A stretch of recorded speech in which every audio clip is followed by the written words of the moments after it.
الصلاة والسلام على أشرف الأنبياء والمرسلين نبينا محمد وعلى آله وأصحابه أجمعين أما بعد فإن أصدق الحديث كتاب الله وأحسن الهدي هدي محمد صلى الله عليه وسلم وشر الأمور محدثاتها وكل محدثة بدعة وكل بدعة ضلالة وكل ضلالة في النار أما بعد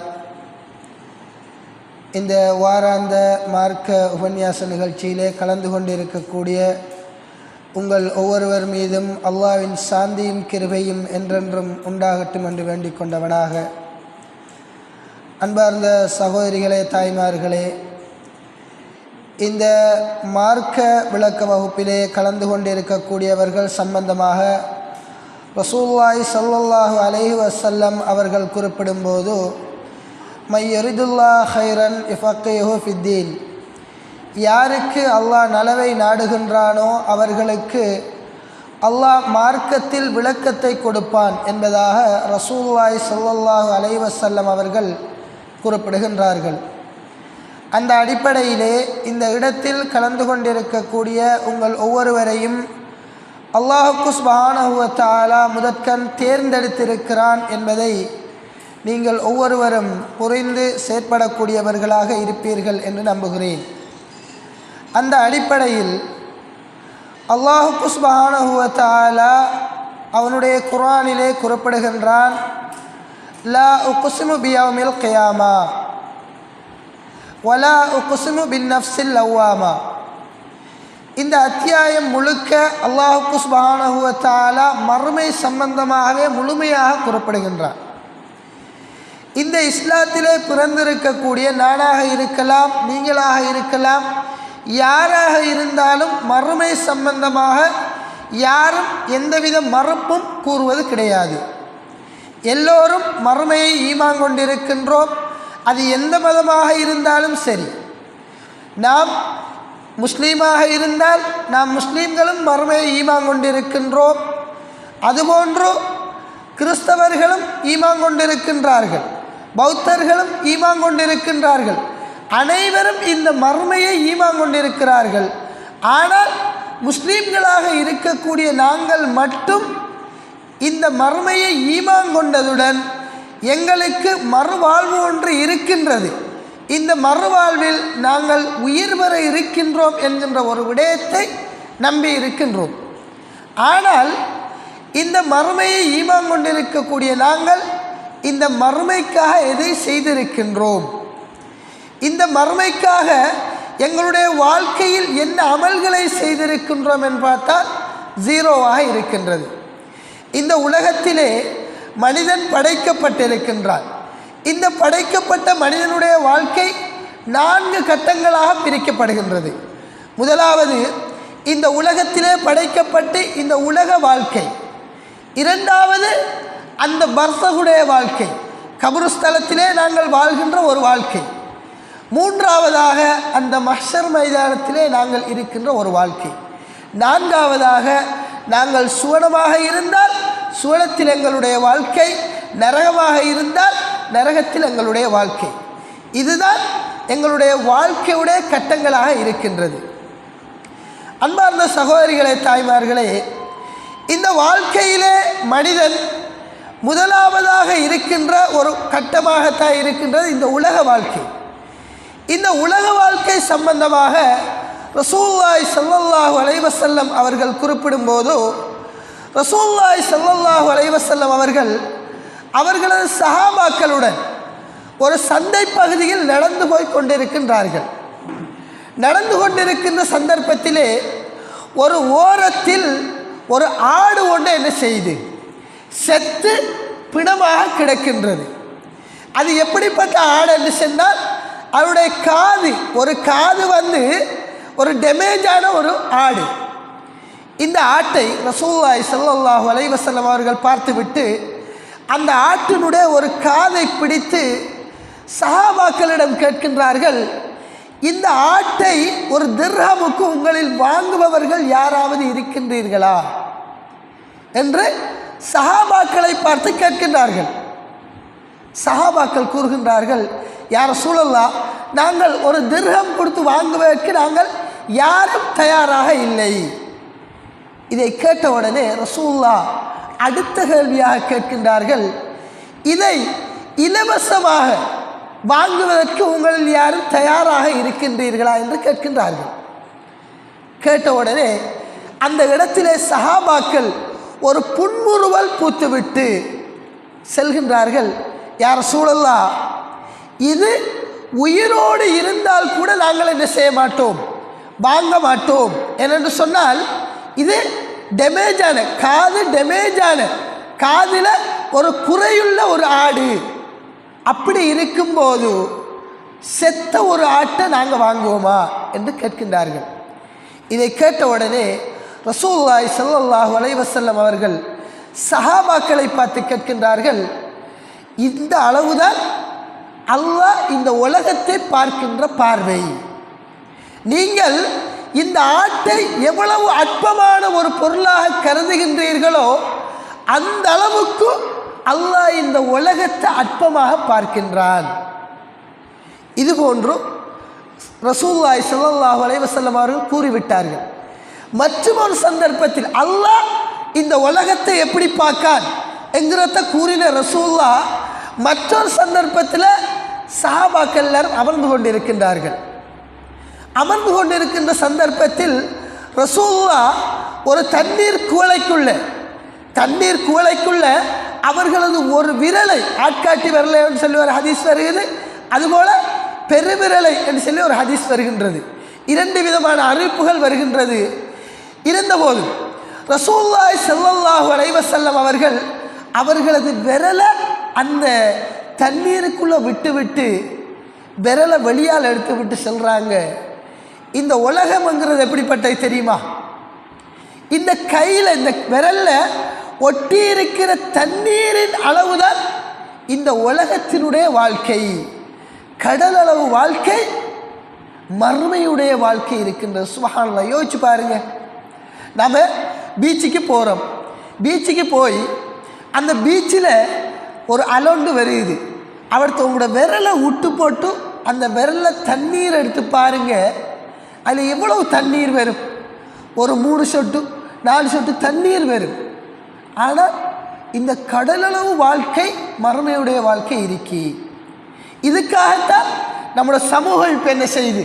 அடியும் புடியும் சண்டையும் சச்சரவும் போட்டிகளும் பொறாமைகளும் இந்த உலகத்தில் என்ன செய்யுது? இருக்கி. இந்த வாழ்க்கைங்கிறது, இந்த உலக வாழ்க்கைங்கிறது சொற்ப காலம்தான். அந்த அளவாக ரசூலுல்லாஹி ஸல்லல்லாஹு அலைஹி வஸல்லம் அவர்கள் கூறியதன் பிரகாரம் இந்த உலக வாழ்க்கைங்கிறது அந்த அளவாக ஒரு 60-65க்கு உட்பட்ட வாழ்க்கை தான் நம்ம வாழ்கிறோம். ஆக மிஞ்சி போனால் ஒரு 100 வருஷம் என்ன செய்கிறாங்க? இந்த உலகத்தில் வாழ்கிறோம். ஆனால் கபருடைய வாழ்க்கைங்கிறது மிகவும் தூரமான ஒரு வாழ்க்கை. அதுபோல் அந்த மறுமையுடைய வாழ்க்கைங்கிறது மிகவும் தூரமான ஒரு வாழ்க்கை. சும்மா யோசிச்சு பாருங்க, உமர் ரலியல்லாஹு அன்ஹு அவர்களை யோசிச்சு பாருங்க, இல்லை நபி ஸல்லல்லாஹு அலைஹி வஸல்லம் அவர்களை தான் யோசிச்சு பாருங்க. கபூரில் எத்தனை வருஷம் வாழ்ந்துக்கிட்டு இருக்காங்க? 1447 ஹிஜ்ரி. இது ஹிஜ்ரத் போனதிலிருந்தே ரசூலுல்லாஹ் அங்கே 10 வருஷம் தான் என்ன செய்கிறாங்க? உயிரோடு 3 வருஷம், 10 வருஷம் மக்காவுலேயும் 3 வருஷம் மதீனாவுலேயும் வாழ்கிறாங்க. 3 வருஷம் ஹிஜ்ரத் போனதிலிருந்து 3 வருஷத்தை கழித்தாலும், ஒரு 47லேருந்து 3 வருஷத்தை கழித்தாலும் 44 வருஷம், 1444 வருஷம் ரசூலுல்லாஹ் என்ன செய்கிறாங்க? கபூரில் வாழ்கிறாங்க. அப்போ எந்த வாழ்க்கை நிரந்தரமானது, எந்த வாழ்க்கை தூரமானது என்கிற நீங்கள் சிந்திச்சு பாருங்க. ஒரு 100 வருஷமாக கூடினது, தளதளத்து போகிற வயசில் வாழ்ந்தாலும் ஒரு 100 வருஷம் வாழுவோம். இவ்வளவுதான் இந்த உலகத்தில் வாழ்க்கை. எனவே இந்த உலக வாழ்க்கைங்கிறது ஒரு அற்பமானது. ஆனால் நம்மளோட எல்லார வாயிலையும் என்ன இருக்கு? மர்மம் வரப்போகுது, என்ன உலகம் அழிய போகுது, இந்த உலக வாழ்க்கை நிரந்தரம் இல்லை, எல்லார வாயிலையும் இருக்கு. ஆனால் அதுக்காக தயாராகிறோமான்னு பார்த்தா இல்லை. அன்பார்ந்த சகோதரிகளே, தாய்மார்களே, இந்த உலக வாழ்க்கையில் நாம் வாழ்ந்துட்டோமா? அடுத்த கட்டம் நாம் போகிற வாழ்க்கை தான் கபருடைய வாழ்க்கை. கபருக்கு போய்த்தோம் என்று சொன்னால் நம்ம நினச்சிக்கிட்டு இருக்கோம் நம்மளோட உயிர் பறிக்கப்பட்டுரும், அதோட நம்ம கபருக்கு போய் திருவோம் என்று நினச்சிட்டு இருக்கீங்க. ஆனால் உங்களோட உயிர் பறிக்கப்படுற எவ்வளோ நேரம் வரைக்கும் தெரியுமா? உயிர் பறிக்கப்படுறதுலேருந்து உயிர் தரப்படுறது அன்னளவாக ஒரு ஆள் என்ன செய்கிறாரு, உயிரோடு இருக்கார். நான் உதாரணமாக காலையில் ஒரு 7 மணிக்கு நெஞ்சிட்டேன், மைத்தாயினோட என்னொரு 3 மணிக்கு என்ன செய்கிறாங்க, கபூரில் கொண்டு போய் அடக்கம் செய்கிறார்கள் என்று சொன்னால் கபூரில் வச்சதில் இருந்து ஒரு 3-8 எல்லாரும் வெச்சத்தோடு என்ன செஞ்சிடும், எனக்கு அந்த உயிர் திரும்ப வழங்கப்பட்டது.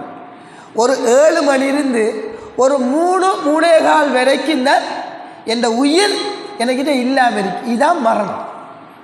இவ்வளவுதான் உயிர் பறிக்கப்படுறது. அதுக்கடையில் நம்ம கெட்டடியாராக இருந்தால் எப்படி உயிர் பறிக்கப்படும், நல்லடியாராக இருந்தால் எப்படி உயிர் பறிக்கப்படும் என்கிறது ஒரு பக்கம்.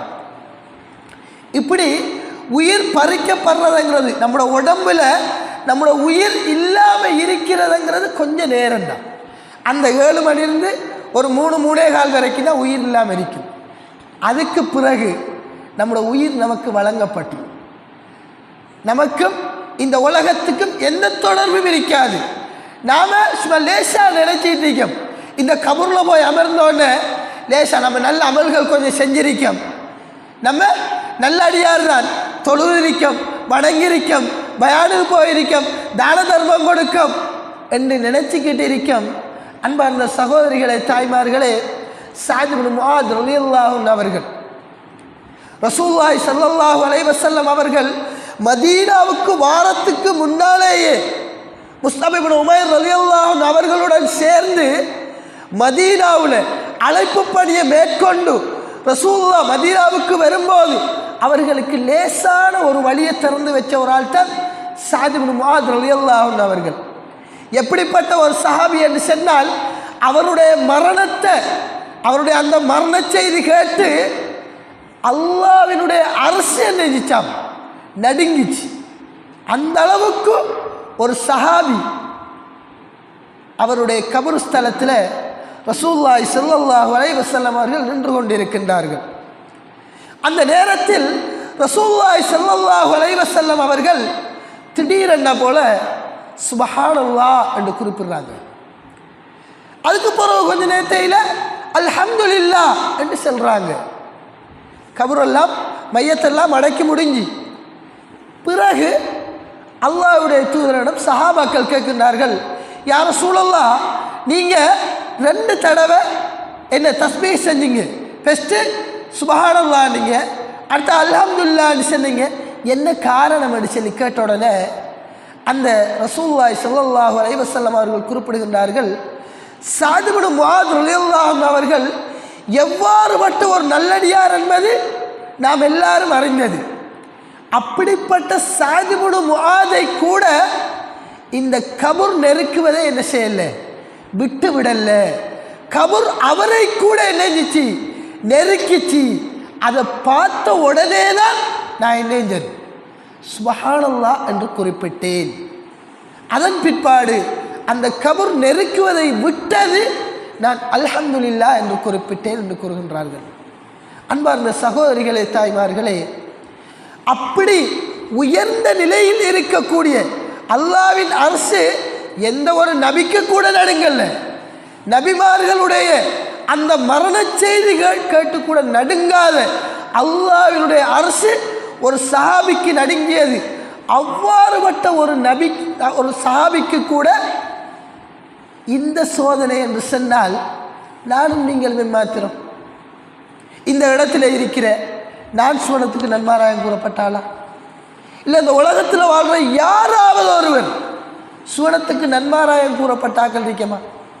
ஆனால் கபரை பற்றிய ஒரு எண்ணம் இல்லை, மர்மையை பற்றிய ஒரு நோக்கம் இல்லை, வாழ்ந்துக்கிட்டு இருக்கோம். இப்படியாக என்ன செய்வோம், நாம் கபூரில் இருப்போம், நாம் நினச்சிக்கிட்டு இருக்கோம். கபூரில் கொஞ்ச நாளைக்கு என்ன செய்வோம், நல்லா கபூர் நெருக்கிறோம், உற்றும் பிறகு கேள்வி கணக்கு நம்ம கபூரில் இருப்பேன் நினச்சிக்கிறோம். எத்தனை வருஷம் வாழும்? சும்மா யோசிச்சு பாருங்க. உங்களோட வாப்பா என்ன செய்ப்பார்? மயத்தா இருப்பார். உம்மா மயத்தா இருப்பா.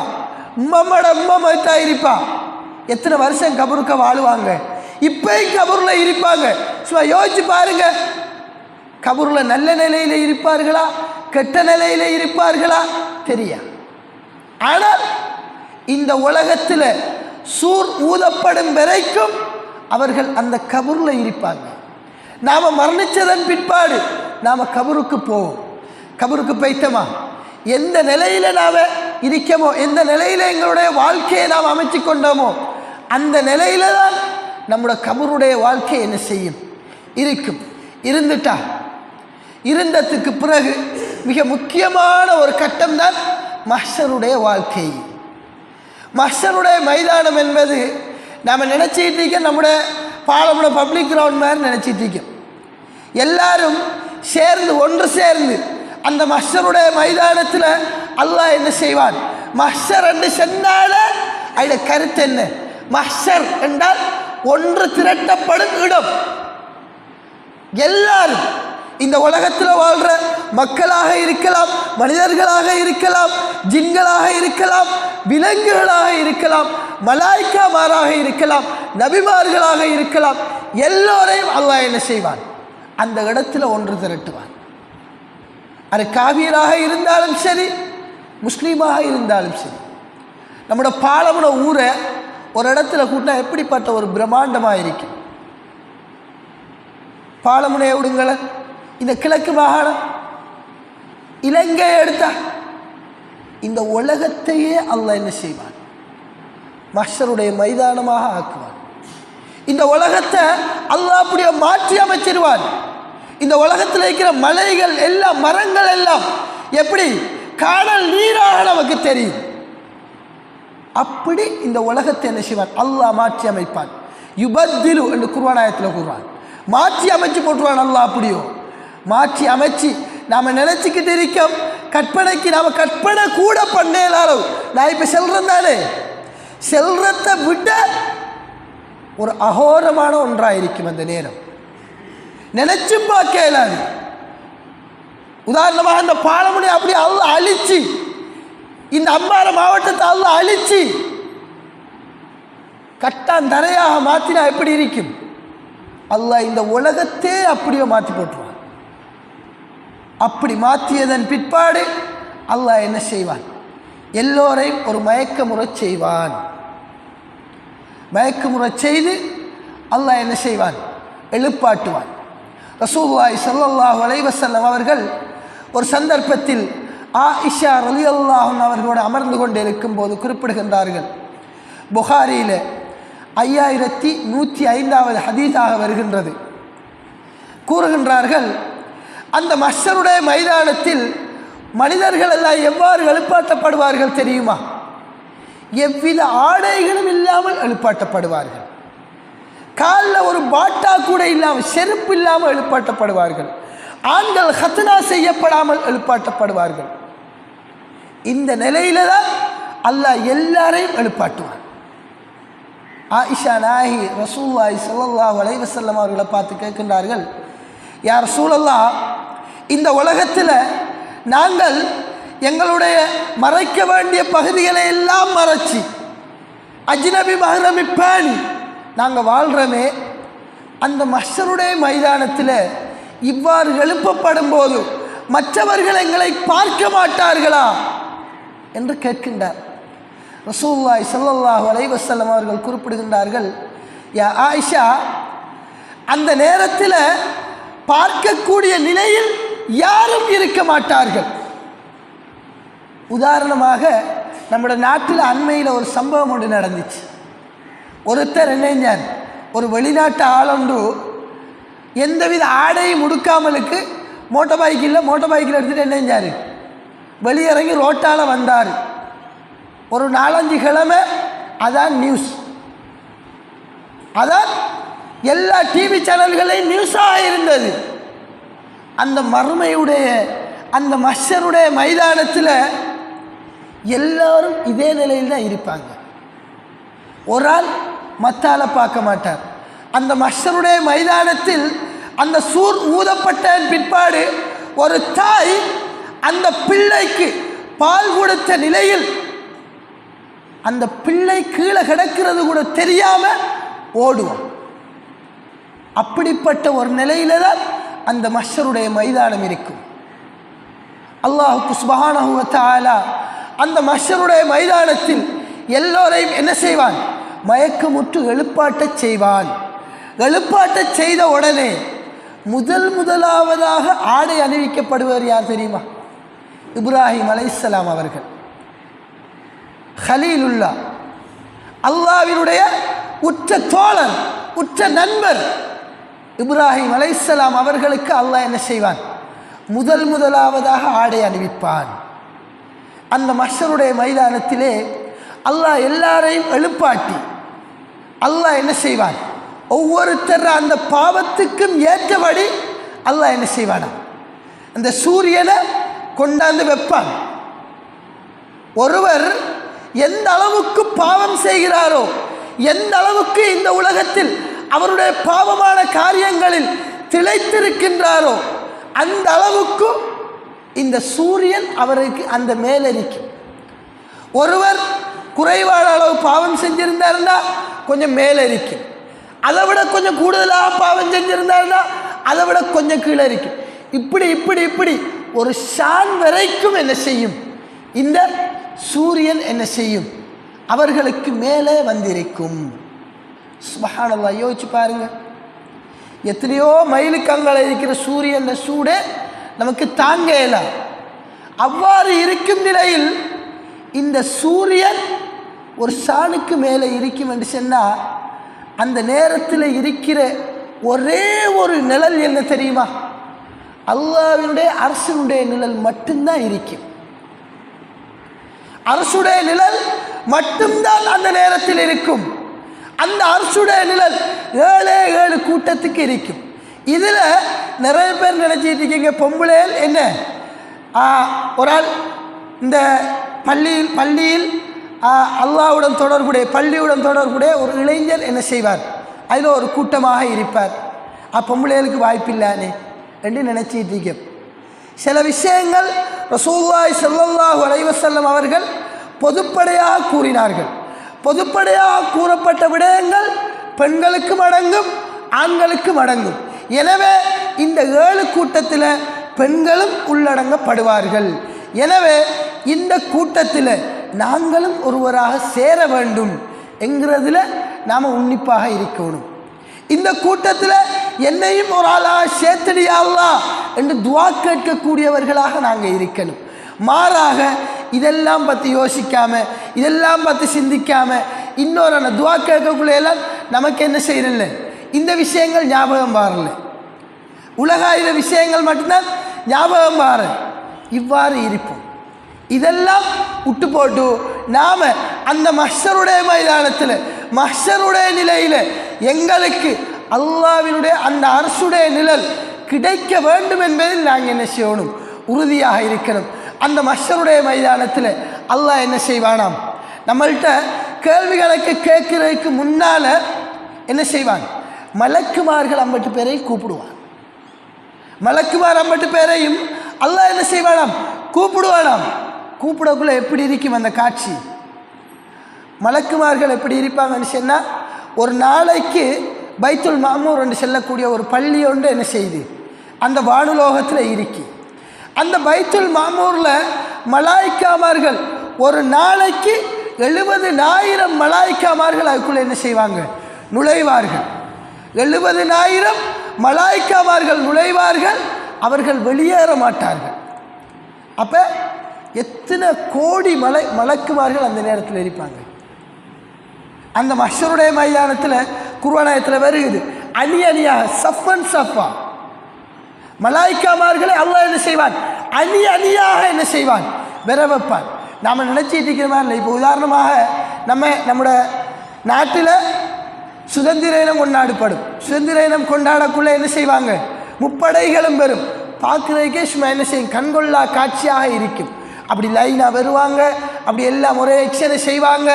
பார்க்குறதுக்கே சும்மா அழகாக இருக்கும். ஆனால் அதை விட பயங்கரமாக இருக்கும். மலாய்க்காமார்கள் வரக்குள்ளே ஒரு வேலைக்கே 70,000 பேர்னு சொன்னால் எத்தனை வேலைக்கு போவாங்க, எத்தனை லட்சம் கோடி மலக்குமார் இருப்பாங்க. 50 பேரையும் அல்லாஹ் என்ன செய்வான், அந்த மஹ்ஷருடைய மைதானத்தில் கூப்பிடுவான். கூப்பிட்டு நம்மளுக்கு கேள்வி கணக்குகள் ஆரம்பிக்கும். கேள்வி கணக்குகள் ஆரம்பிக்கப்படும் போது நாங்கள் நினைக்கலாம் நாங்கள் தப்பிச்சு பெய்த்திடலாம் என்று. அல்லாஹ் கூறான், அந்த நேரத்தில் நீங்கள் பதில் சொல்லாமல் உங்களுடைய கால்கள் என்ன செய்யாது, நகராது. அல்லாஹ் உங்களிடம் கேள்வி கேட்பான். உங்களுடைய இளமை பருவத்தை நீங்கள் எவ்வாறு கழித்தீர்கள் என்று கேட்பான்.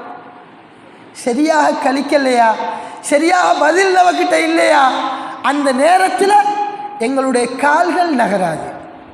நாம் நினைச்சிட்டு இருக்கலாம் கேட்குற கேள்விக்கு ஏதாவது ஒன்று தப்பி தவறி ஏதாவது ஒன்று சொல்லிட்டு பேசிடலாம்னு நினைச்சிட்டு இருக்கலாம். அந்த நேரத்தில் எங்களுடைய வாய்கள் என்ன செய்யப்படும், முத்திரையிடப்பட்டு விடும்.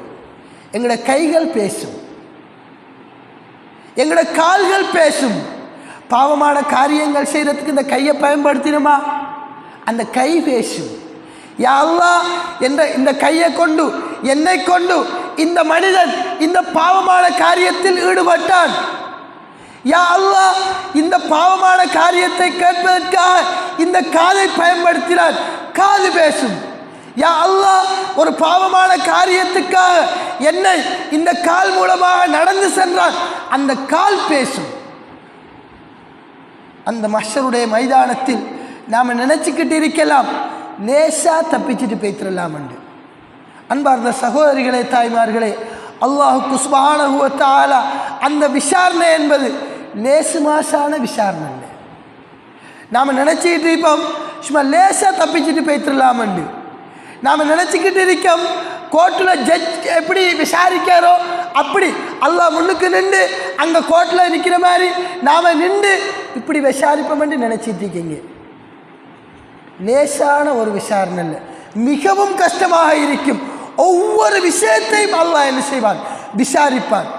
ஒரு இலை விழுறத்து கூட அல்லாஹ் என்ன செய்வான், பார்த்து கொண்டிருக்கின்றான் என்று சொன்னால் நாம் செய்கின்ற ஒவ்வொரு வேலைகளையும் அல்லாஹ் என்ன செய்வான்,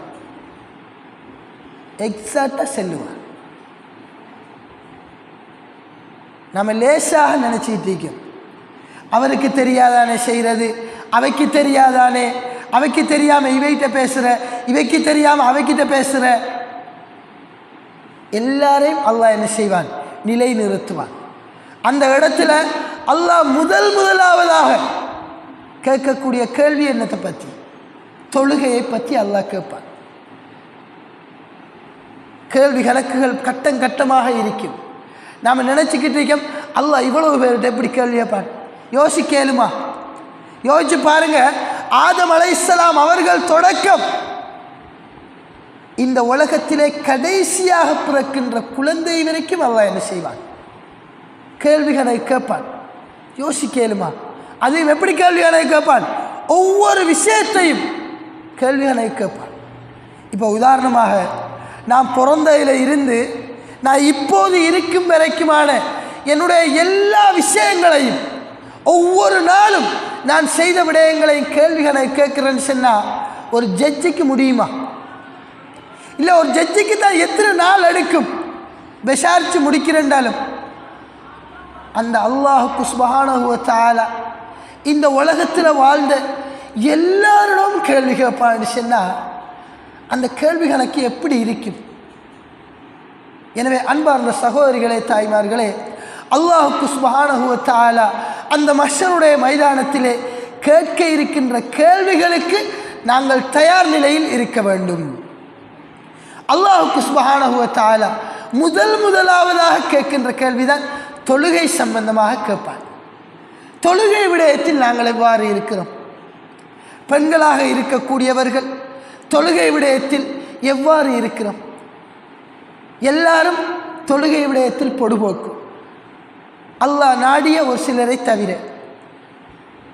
சுவனத்துக்கு நன்மாராயம் கூறப்பட்ட சஹாபாக்கள் உமர் ரலியல்லாஹு அன்ஹு அவர்கள் சுபஹ் தொழுகைக்கு போகின்றார்கள். போகின்ற சந்தர்ப்பத்திலே ஒரு மஜூசி, ஒரு நெருப்பு வணங்கி அவர்களை குத்தி என்ன செய்கின்றான்? கொலை செய்வதற்கு முயற்சிக்கின்றான். உமர் ரலியல்லாஹு அன்ஹு அவர்களே அந்த குத்தப்பட்டதன் காரணமாக குடல்கள் எல்லாம் என்ன செய்யுது? வெளியால வந்து விடுகின்றது. அவ்வாறே அள்ளி கொண்டு போய் உமர் ரலியல்லாஹு அன்ஹு அவர்களை கட்டிலில் கிடத்தி வருகின்றார்கள். உமர் ரலியல்லாஹு அன்ஹு அவர்களுக்கு அப்படியே மயக்கம் ஏற்பட்டு விடுகின்றது. மயக்கம் தெளியுது.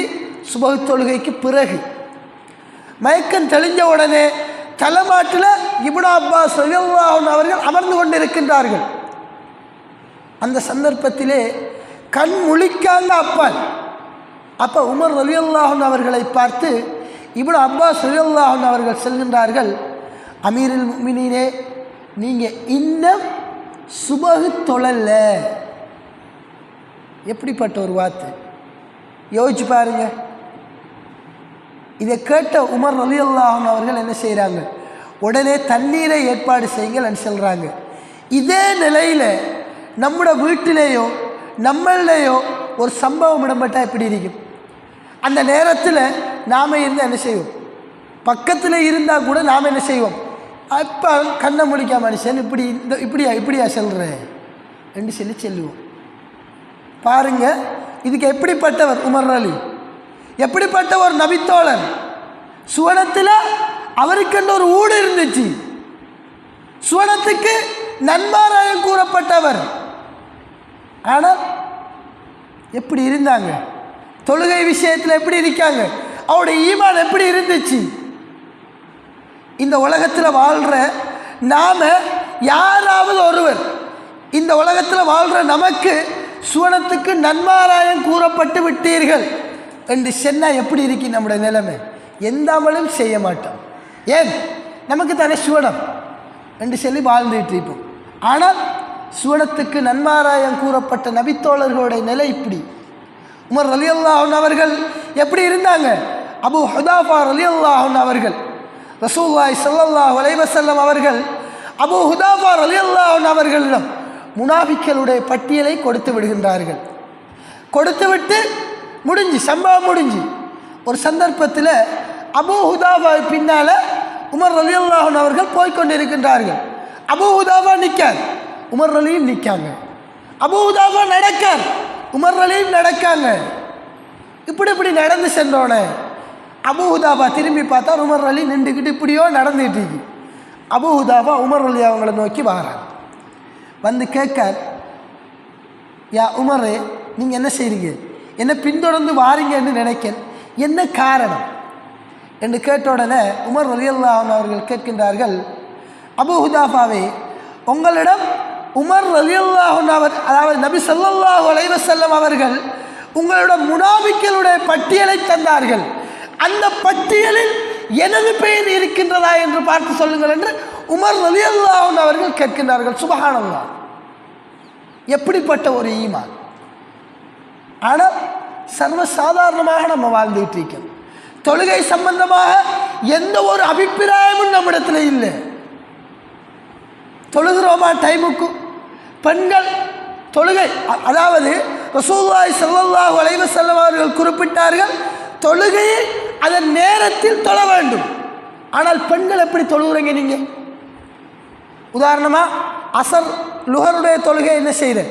லுஹர் டைமுக்கு தொழுகிறல்ல, அப்படியோ வந்து உதாரணமாக எத்தனை மணிக்கு? 3:11 பாங்கன்னு சொன்ன அசருக்கு பாங்கு சரியா 3 மணிக்கு என்ன செய்கிறேன்? லுஹரை தொழுகிறேன். அதே அந்த உழுவோட அசருக்கு பாங்கு செல்லுபடி அசரையும் தொழுகிறேன், ரெண்டும் முடிஞ்சு. அதே மாதிரி மாரிப் தொழுகை முடிஞ்சால் இஷாக்கு கொஞ்சம் முன்னால் என்ன செய்கிறேன்? அப்படியோ கொண்டாட இஷாவுக்கு கொஞ்சம் முன்னால் தொழுவிட்டு அதே அந்த முசல்லாவில் இருந்து இஷாவையும் தொழுவிட்டு போகிறேன். இது சரியான தொழுகையா? தொழுகை அதை நேரத்துக்கு தொழுகிறதாக ஆகுமா? இல்லை. பாங்கு செல்லி முடிய மாரிபுக்கு பாங்கு செல்லி முடிய மாரிபை தொழணும், இஷாவுக்கு பாங்கு செல்லி முடிய இஷாவை தொழணும், லுஹருக்கு பாங்கு செல்லி முடிய லுஹரை தொழணும். இதுதான் நேரத்துக்கு தொழுகிறதுங்கிறது. லுஹர் தொழுகை நாம் யோசிப்போம், என்ன சமையல் டைம் தானே, சமைச்சு போட்டு தொழுவோம்னு நினைக்கலாம். அது ஒரு காலம் இருந்துச்சு, அடுப்பை நூக்குறது கஷ்டம். இப்போ என்ன செய்யலாம்? அடுப்பு ஓஃப் பண்ணலாம், குயிக்கண்டு ஓஃப் பண்ணிவிட்டு தொழலாம். நேரத்துக்கு என்ன செய்யணும்? தொழணும். அதுபோல் தொழுகைக்கு நாம் ஏவுறோமா? வீடுகளில் இருக்கக்கூடிய ஆண்களை நம்ம தொழுகைக்கு ஏவுறோமா? எந்த அளவுக்குன்னு சொன்னால் எத்தனையோ பேருடைய கணவன்மார் பள்ளி வாயிலே காண கிடைக்கிறல்ல. தொழாத கணவனுடன் வாழ முடியுமா வாழ முடியாதா என்பதில் இமாம்கள் மத்தியில் கருத்து முரண்பாடு இருக்கு. அதிகமான இமாம்கள் அவ்வாறு பட்டவருடன் வாழக்கூடாது என்பதாக கூறுகின்றார்கள். ஆனால் நாம் எத்தனை பேர் நம்முடைய கணவன்மார் தொழுகிறாங்க? நம்முடைய பிள்ளைகள் எத்தனை பேர் தொழுகைக்கு சமூகம் அளிக்காங்க? இதெல்லாம் யோசிக்கணும். இதுகளுக்கெல்லாம் அல்லாஹ்விடத்தில் நாளைக்கு என்ன செய்யணும்? நாம் பஹஸல்லோடும். அல்லாஹ்வுக்கு சுப்ஹானஹு வ தஆலா முதலாவதாக இது சம்பந்தமாக தான் கேட்பான், தொழுகை சம்பந்தமாக தான் கேட்பான். தொழுகை சம்பந்தமாக மட்டும் கேட்டு போட்டு விட்டுருவாடா, எல்லா விஷயத்தையும் கேட்பான். உங்களோட பொறுப்புகள் நீங்கள் சரியாக செஞ்சீங்களா? உங்களோட பிள்ளைகளை நீங்கள் சரியாக வளர்த்தீங்களா? உங்களோட கணவனுக்கு மார்க்க விடயங்களை ஏற்றி வச்சிங்களா? இதெல்லாம் கேட்பான். ஆனால் சர்வசாதாரணமாக நாம் அந்த மஹ்ஷருடைய வாழ்க்கையை மறந்து வாழ்ந்துட்டு இருக்கோம். மஹ்ஷருடைய வாழ்க்கை என்பது மிகவும் கஷ்டமான ஒரு தருணம். அந்த தருணத்தை கடந்தாத்தான் நாம் என்ன செய்யலாம்? அந்த தருணத்தை கடந்தாத்தான் ஒரு நல்ல நிலையில் கடப்போமாக இருந்தால் ஒரு நல்ல நிலையில் எங்களோட இறுதி கட்டம் அமையும். ஒரு கெட்ட நிலையில் நாங்கள் அதை கடப்போமாக இருந்தால் ஒரு கெட்ட நிலையில் தான் எங்களோட வாழ்க்கை இருக்கும். அன்பார்ந்த சகோதரிகளே, தாய்மார்களே, அந்த நேரத்தில் அல்லாஹ்வுக்கு சுப்ஹானஹு வ தஆலா எங்களுடைய சம்பாத்தியங்கள் பற்றி கேட்பார். மற்றவர்களுடைய வாழ்க்கையில் நீங்கள் எவ்வாறு நடந்து கொண்டீர்கள் என்பதாக கேட்பார். மற்றவர்களுடைய மானத்தில் நீங்கள் எவ்வாறு விளையாடினீர்கள் என்பது பற்றி கேட்பார். ஆனால் சர்வசாதாரணமாக நாங்கள் மற்றவருடைய மானத்தில் இப்போ விளையாடுறோம். மற்றவர்களுடைய மானம் என்பது எந்த அளவுக்கு ஒரு பொக்கிஷமான ஒரு விஷயம். நாம் சர்வசாதாரணமாக எல்லாம் செஞ்சு போகிறோம். அண்மையில் கூட என்ன நடந்துச்சு? ஒரு அண்மையில் நம்மளோட பக்கத்து கிராமத்தில் கூட ஒரு ஆம்பளை பிள்ளையும் பொம்பளை பிள்ளையும் இணைஞ்சிச்சு. ஏதோ ஒரு ரூமில் போய் இருந்தால் ரெண்டு சொல்லி சமூக வலைத்தளம் ஃபுல்லாக போயிடுச்சு. இதை பார்க்குற நாம் என்ன செய்கிறோம்? அந்த வீடியோ பார்த்தா கூட இது நமக்கு அப்பால்பட்ட விஷயம்னு கடந்து போகிறதில்லை. ஃபுல்லாக பார்க்குற வீடியோவை ஃபுல்லாக பார்க்குறது மட்டுமல்லாமல் நாம் என்ன செய்கிறேன்? அதை குந்தி மத்தாக்கோட 4 கதை கழிச்சிட்டு இருக்கிறேன். பாவத்தை செஞ்சவன் அல்லாஹ்கிட்ட பாவ மன்னிப்பு கேட்டு பரிகாரம் தேடி பேத்திருவான். ஆனால் கதைச்ச நம்ம மறுமையில் கைகட்டி நிற்கணும். அந்த மஹ்ஷருடைய மைதானத்தில் நம்மளோட நன்மையெல்லாம் அல்லாஹ் என்ன செய்வான்? அவனுக்கு கொடுத்துருவான். அல்லாஹ்வின் தூதர் ஸல்லல்லாஹு அலைஹி வஸல்லம் அவரிடம் ஒரு பெண் என்ன செய்கிறா? பாரா, யா ரசூலல்லாஹ், நான் விபச்சாரம் செஞ்சிட்டேன், எனக்கு ஹத்தை நிறைவேற்றுங்க. ரசூலுல்லாஹ் திருப்பி அனுப்புகிறாங்க. அந்த பொம்பளை என்ன செய்கிறா? கொஞ்சம் காலம் கழித்து வாரா, வந்து அல்லாஹ்வின் தூதரிடம் ஹத்தை நிறைவேற்றும்படி கேட்கா. இதுபோல் ஒரு ஆணும் என்ன செய்கிறாரு? ஒரு சந்தர்ப்பத்தில் வாராரு. இப்படி அல்லாஹ்வின் தூதரிடம் பல்வேறுபட்ட சம்பவங்கள் நடந்துச்சு. விபச்சாரம் செய்தாக்கள் எனக்கு தண்டனை தாங்க யா ரசூலல்லாஹ்னு வந்து கேட்டாங்க. என்ன காரணம்? மறுமையை பற்றி ஒரு அச்சம் இருந்துச்சு அவர்களுக்கு. மறுமையில் நான் தண்டிக்கப்பட்டு விடக்கூடாது, என்ன தண்டனையாக இருந்தாலும் இந்த உலகத்தில் எனக்கு வந்து முடிஞ்சிரோடும் என்கிற நிலையில இருந்தாங்க. அவர்களுக்கு தண்டனை நிறைவேற்றப்பட்டுச்சு ஒரு பக்கம். ஆனால் இந்த சந்தர்ப்பத்தை எல்லாம் யோசிச்சு பாருங்க. ஒரு ஆள் விபச்சாரம் செஞ்சால் தனியை செஞ்சிருப்பாரா? ஒரு பெண் விபச்சாரம் செய்தால் இன்னொரு ஆணுடைய துணை இல்லாமல் செஞ்சிருப்பாரா? ஒரு ஆண் விபச்சாரம் செய்தால் ஒரு பெண்ணுடைய அந்த உதவி இல்லாமல் செஞ்சிருப்பாவா? செஞ்சிருக்க மாட்டாங்க. ஆனால் ரசூலுல்லாஹ் என்ன செய்யலை? நீங்கள் விபச்சாரம் செஞ்சீங்களா? ஆரோட செஞ்சீங்க? எப்போ செஞ்சீங்க? யார் காரணம்? எவ்வளத்தை செஞ்சீங்க? இதெல்லாம் கேட்டாங்களா? கேட்கல. ஏன்னு சொன்னால் ரசூலுல்லாஹ் தெரியும், அது அவர் சம்பந்தப்பட்ட விஷயம். அது அவரும் அல்லாஹ்வும் பார்த்துக்குவார். அவர் வந்திருக்காரா? அதுக்குரிய விஷயத்தை அல்லாஹ் தூதர் செஞ்சாங்க. எனவே ஒருத்தருடைய மானத்தில் கையடிப்பதில் யாருக்கும் உரிமை இல்லை. யாராக இருந்தாலும் சரி, ஒருவருடைய மானம் பாதுகாக்கப்பட வேண்டியது. ஒரு முஸ்லீமுடைய மானம் இன்னொரு முஸ்லீமுக்கு ஹராம். அவருடைய மானத்தில் யாரும் கையடிக்கக்கூடாது. அவருடைய வீட்டில் என்ன நடந்தால் நமக்கு என்ன? அவருடைய வீட்டில் அப்படி நடந்தாம், இப்படி நடந்தாம், அவ ஓடிட்டாவாம், அவரோட ஓடிட்டாவாம், அவையோட தொடர்பாம், இவையோட தொடர்பாம், அப்படியாம் இப்படியாம், இதெல்லாம் நமக்கு அப்பால் பட்ட விஷயம். இதெல்லாம் பற்றி யோசித்து இதெல்லாம் கதைச்சி நம்முடைய நன்மைகளை நாம் நெஞ்சிடக்கூடாது, இழந்து விடக்கூடாது. அல்லாஹ்வின் தூதரிடம் ஸல்லல்லாஹு அலைஹி வஸல்லம் அவர்கள் அல்லாஹ்வின் தூதர் ஸல்லல்லாஹு அலைஹி வஸல்லம் அவர்கள் குறிப்பிடுகின்றார்கள், அந்த மஹ்ஷருடைய மைதானத்தில் எல்லா விதமான கேள்விகளும் கேட்கப்படும். உங்களுடைய சொத்துக்களை நீங்கள் எப்படி சம்பாதிச்சிங்க, உங்களுடைய எல்லா விஷயங்களும் கேட்கப்படுவாங்க. சொத்துக்களை நாம் இப்போ எப்படி சம்பாதிக்கும், எந்த அளவுக்கு என்று சொன்னால், இப்போ உழைக்கிற காசு ஹராமா ஹலாலா எதை பற்றியும் யோசிக்கிறது கிடையாது. எப்படியோ எனக்கு காசு வந்தால் சரி. அல்லாஹ்வின் தூதர் ஸல்லல்லாஹு அலைஹி வஸல்லம் அவர்கள் கூறினார்கள், ஒரு காலம் வரும், அந்த காலத்தில் நாங்கள் உழைக்கிற காசு ஹலாலா ஹராமா என்று கூட யோசிக்காத ஒரு காலம் வரும். அந்த காலத்தில் தான் நாம் இப்போ வாழ்ந்துட்டு இருக்கோம். அதுலேயும் பெண்கள் இந்த விஷயத்தில் கொஞ்சம் என்ன கூட. ஒரு ஆம்பளை, ஒரு ஆண் உதாரணமாக அவன் சம்பாதிச்சுட்டு யோசித்தாலும் இது ஹராமாக இருக்கே, நாம் போகிற அந்த தொழிலுக்கு என்று யோசித்தாலும் பெண்கள், வீட்டில் இருக்கக்கூடிய பெண்கள் என்ன செய்யுது, நமக்கே ஏற்கனவே கஷ்டம், பிள்ளையும் ஆயிட்டு, 2 பிள்ளை ஆகிட்டு, 3 பிள்ளை ஆகிட்டு, ஏதாவது செஞ்ச என்ன செய்யுங்க, உழைச்சி காசு எடுத்துகிட்டு வாங்க. வீடியோ வித்தாவது என்ன செய்யுங்க, காசு எடுத்துகிட்டு வாங்க. பரிசாரிகிட்ட கூட்டிகிட்டு போயாவது, ஆட்டாயம் ஓடிட்டாவது காசு எடுத்துகிட்டு வாங்க. இப்படித்தான் நிலைமை. இதெல்லாம் ஹராம். ஒருவர் அவருடைய உடம்பில் ஹராம் கலந்திருந்தால் அவருடைய தொழுகை ஏற்றுக்கொள்ளப்படாது, அவருடைய நோன்பு ஏற்றுக்கொள்ளப்படாது, ஹஜ் செஞ்சால் கூட ஏற்றுக்கொள்ளப்படாது. ஹராத்தை திண்டுக்கிட்டு பொண்டாட்டுற வீட்டில் இருந்துக்கிட்டு எல்லா விஷயத்தையும் செஞ்சுட்டு ஹஜ் செஞ்சால் கூட ஏற்றுக்கொள்ளப்படாது. ஹஜ்ஜு கூட ஒருவருடைய உடம்பில் ஹராம் கலந்த நிலையில் அவர் ஹஜ் செய்தால் கூட அவர் ஹஜ் ஏற்றுக்கொள்ளப்படாது. அவ்வாறு இருக்கும்போது மற்ற விடயங்கள் யோசிச்சு பாருங்க. தொழுகை, தர்மம், ஜக்காத்து, இது எதுவுமே ஏற்றுக்கொள்ளப்படாது உடம்பில் ஹராம் இருந்தால். எனவே இந்த ஹராம் விடயத்தில் உன்னிப்பாக இருக்கணும். நாம் சாப்பிட்றது சரியாக இருக்கணும், நாங்கள் குடிக்கிறது சரியாக இருக்கணும், நாங்கள் உடுக்கிற உடுப்பு சரியாக இருக்கணும், ஹலாலான முறையில் வந்ததாக இருக்கணும். சிகரெட்டு விற்று கொண்டாந்து கணவன் காசுதாரானா, அதை குடிக்கமா, அதை திங்கமா, எங்களுக்கு ஹராம் கலக்கின்றது, துஆ ஏற்றுக்கொள்ளப்படாது, மறுமையில் ஜீரோவாக வேண்டிய ஒரு சிச்சுவேஷன் வரும். இவற்றையெல்லாம் கருத்தில் கொண்டு நாங்கள் என்ன செய்யணும், செயற்படணும். அந்த நேரத்தில் மஹ்ஷருடைய மைதானத்தில் பல்வேறுபட்டவர்கள் எழுப்பப்படுவார்கள். அவர்கள் ஒவ்வொருவருக்கும் அவருடைய பட்டோலைகள் என்ன செய்யப்படும், வழங்கப்படும்.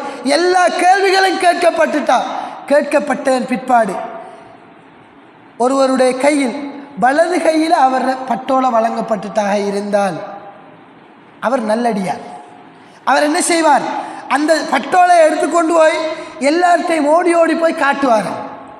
பாருங்க என்ன ரிசல்ட்ஸ், என்ன பட்டோலையை பாருங்க என்று சொல்லி காட்டுவார்.